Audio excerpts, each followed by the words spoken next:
I'm in New York City for a hands-on with the Sony A9.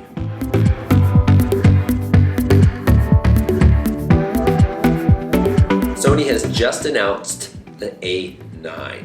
Now, this is not it, but I have had my hands on it, and I'm going to share some thoughts with you. This is my A7R2, but from that distance, you would be hard-pressed to tell the difference. It is kind of that A7 body, extra dial, a little nub on the back for choosing your focus points, and some other key differences that we've been asking for a while that I'll get to in a minute. But let's run down the specs. This is just kind of a spec list, some of my first initial thoughts and maybe concerns, and then I want to hear from you all. I love your thoughtful comments and questions.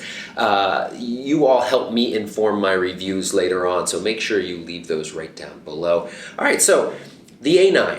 It's offering a 24 megapixel sensor, so that is a step down from the A7R2, but by going to a 24 megapixel sensor, they have designed or used this newish technology. It's actually the first that's been used in a full frame of a stacked sensor. So you got this image capture sensor on there along with the processor and DRAM that allows for very quick processing of your images, which translates to real-world use 20 frames per second raw shooting. 20 frames per second.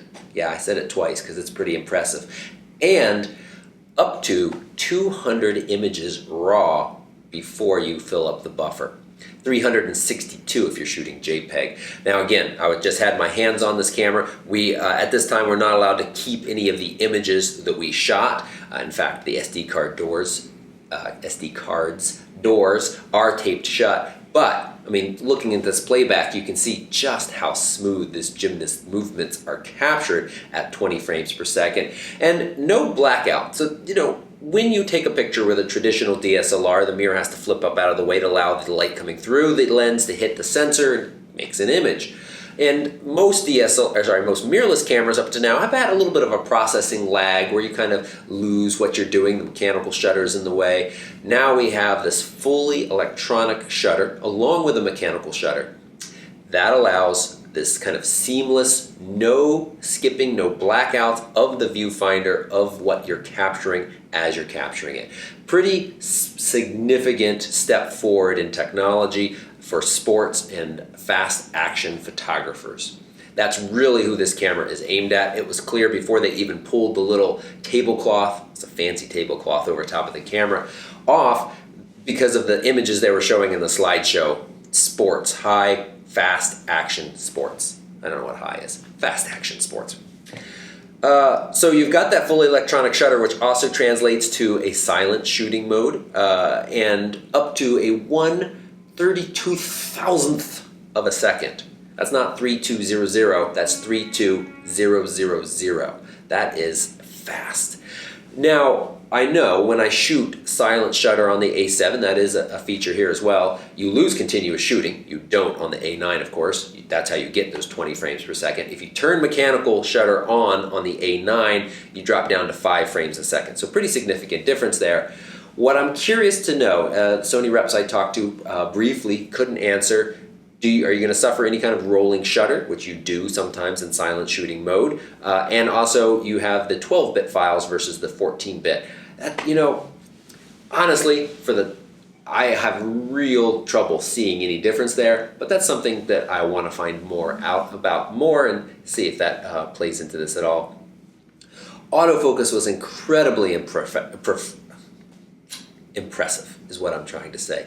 It's got 693 autofocus points. The tracking capabilities are improved. It seemed on par with the A6500 and then some. Extremely smooth and capable. I was impressed. Again, I would like to see all of the shots I did on the big screen, but on the back of the camera they looked in focus, and watching it track and keep on track of what was the important subject as it moved across the frame was really impressive. And one of the things they wanted to stress in this presentation is that Sony is listening. Sony engineers, Sony camera division is listening to feedback. What have we been saying? Better battery life, a little joystick on the back, the focus nub as I keep calling it, dual card slots, a little bit better ergonomics. And they've answered. A little bit better ergonomics, thumb joystick on the back for selecting your focus points, dual card slots, and a new battery. So this battery should give us over 2 times, 2.2 is what they put on the screen for additional battery life over the original. And I have to say, coming from Canon DSLRs and Nikon, being able to shoot casually all day on one battery in a 5D Mark III or 5D Mark IV was really nice. Then switching to Sony, that took some getting used to, and I still hear that from some reviewers who mostly are in that world, and they're like, oh, the battery life. I just have 3 of these smallish or 4 batteries around, and I'm happy. It's not that big a deal to me. But for a more responsive camera, a camera that is built very rugged and you're going to be out there for longer periods of time, it is nice to be able to have an additional battery life without worrying about constantly switching. So dual card slots as well, and some options there, similar to the GH5, where you can write stills to one, video to another, or JPEGs to one, RAW to another, or just have them as backup for those who have wanted that. Upgraded viewfinder, 2 times as bright, beautiful view inside there, really, really nice. And I haven't really had any complaints with the A7R Mark II, but it was noticeably better. Jealous about that. And as I said, it feels a little bit nicer in the hand, and the menu is still a mess, maybe even more so because there are so many features packed into this camera, but they do give you a My Menu section where you can set up a favorites. I'd love to see that added as a firmware update in other cameras. That can't be hard to do, can it, Sony? So, hands-on with that, plus the new 100-400, which I have to say is very compact, feels extremely responsive, really nice. Pairs excellently with the A9. I think it'll pair nicely with the A7 series as well.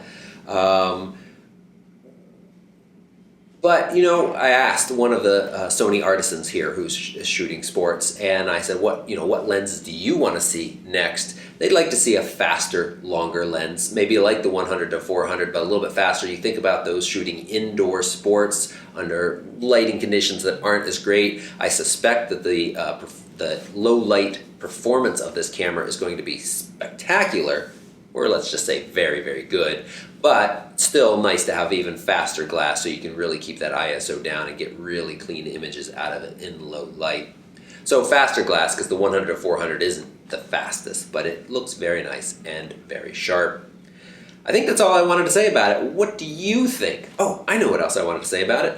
Alrighty, some people are like, the price, oh my God, $4,500, available at the end of May. Yes, it's not cheap. And it's not going to be something that I'm going to buy anytime soon because it really is targeted at your action and high-speed sports. I would love to take one on safari when I go again.